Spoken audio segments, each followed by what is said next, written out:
Faith TV Plus.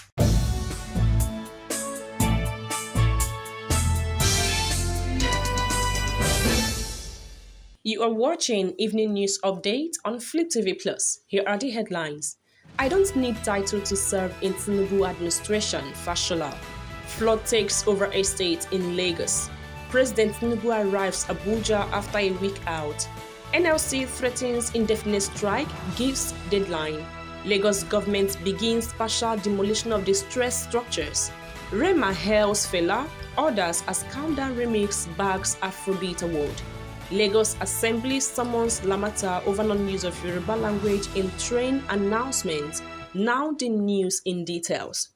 Former Minister of Works and Housing, Mr. Babatunde Fashola, SAN, has said he does not need a title to serve in the President Bola Tinubu-led administration, which in his view is betting the new generation of leaders.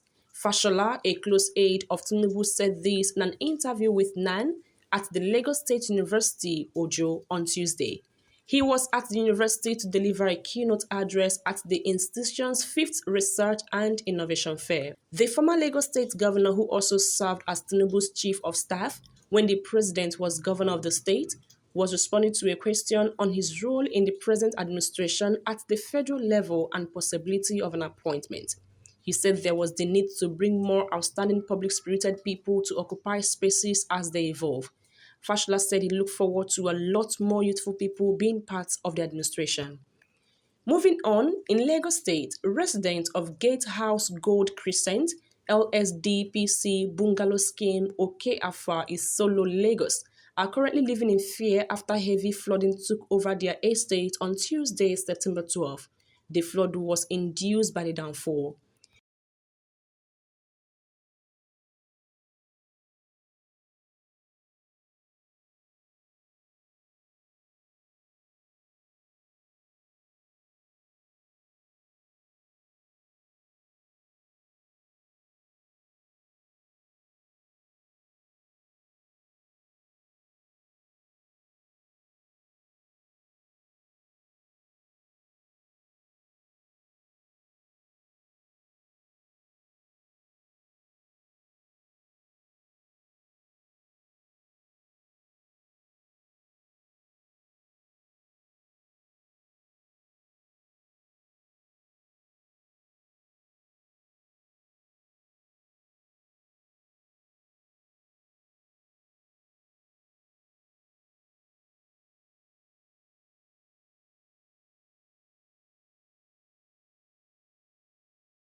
In other reports, after spending a week away from the country, President Bola Tinubu has finally landed in Abuja. Recall that the president was in New Delhi, India for the G20 Leaders Summit, where he met with other world leaders to discuss global issues such as the economy, climate change, and security. From there, President Tinubu moved to United Arab Emirates for diplomatic talks with Emirate leaders on a range of bilateral issues, including trade. However, upon his arrival in Abuja, the president was received by a delegation of government officials. On to the next. Barely 1 week after leading a 2-day nationwide warning strike, the organized labor on Tuesday threatened to begin an indefinite strike should the federal government fail to meet its demands at the end of a 21-day ultimatum, which will expire in approximately 1 week's time. The workers' union said the proposed strike was necessary following the failure of the federal government to provide palliatives to assuage the Nigerians' hardship as a result of the fuel subsidy removal. The Nigerian Labour Congress said the industrial action, which may commence any day from next week, would lead to an indefinite shutdown of commercial and economic activities across the country. In other development, officials of the Lagos State Building Control Agency have commenced the demolition of distressed structures on Lagos Island, Mushin, and other areas across the state. This was disclosed in a statement on the official X handle of the Lagos State government on Tuesday. According to the statement, the evacuation and partial demolition carried out by the agency became necessary in order to compel the occupants of the distressed building to relocate to safer accommodations, adding that it was going to be the last move by the agency before the final demolition.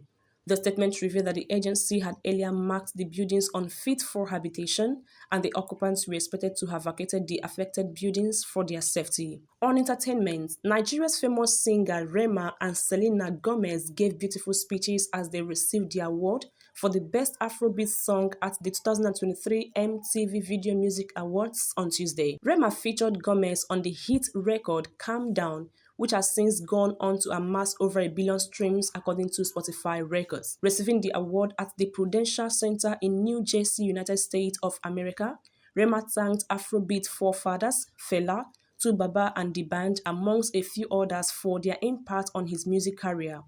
Delivering a short speech, Gomez thanked Rema for choosing to work with her on the record.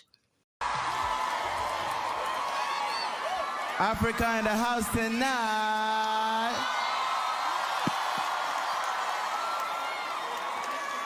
First of all, I want to give big thanks to God. I want to give big thanks to my fans. Make some noise. I want to give big thanks to my team. Big shout out to Selena. I want to say I love you from the bottom of my heart. This means so much, seeing Afrobeat grow this big and being here on this stage representing Afrobeat tonight. I'm so happy. But one thing I will not forget to do tonight is forget to shout out the people who opened the doors for me. Big shout out to Fela, who started Afrobeat in the first place. You know? To Baba, Don Jazzy, the band, the Prince, Runtown, Timaya, Two-Face, Wizkid, Burna Boy, Davido. And I want to give a big shout out to the new generation of Afrobeats. We're here to take it to the rest of the world. And one more time, make some noise for Selena Gomez.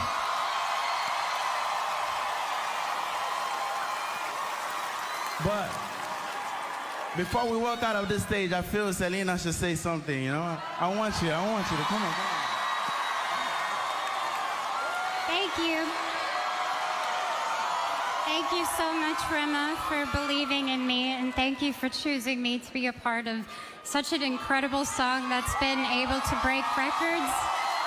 Thank you to all of you for listening, for streaming. I could not be more honored.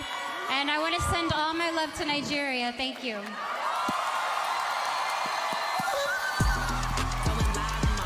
And finally, the Lagos State House of Assembly on Tuesday asked the Lagos Metropolitan Area Transport Authority to appear before it over its refusal to add Yoruba to languages it uses for announcements and instructions on its train service. The House noted the importance of Yoruba language for passing information to passengers on the trains, since it will help some of them, especially new users, easily understand what to do. The House further noted that since 2017, when the bill on compulsory teaching of Yoruba language in school was passed, the state had made conscious effort to encourage the use of the language in public places, other that this should be sustained. It therefore invited Lamata to appear and explain the reasons behind its refusal to adopt the use of the language. Thanks for staying with us. Do what to subscribe and turn on the notification bell for more reports as they drop. I am Gladys Alose. Goodbye for now.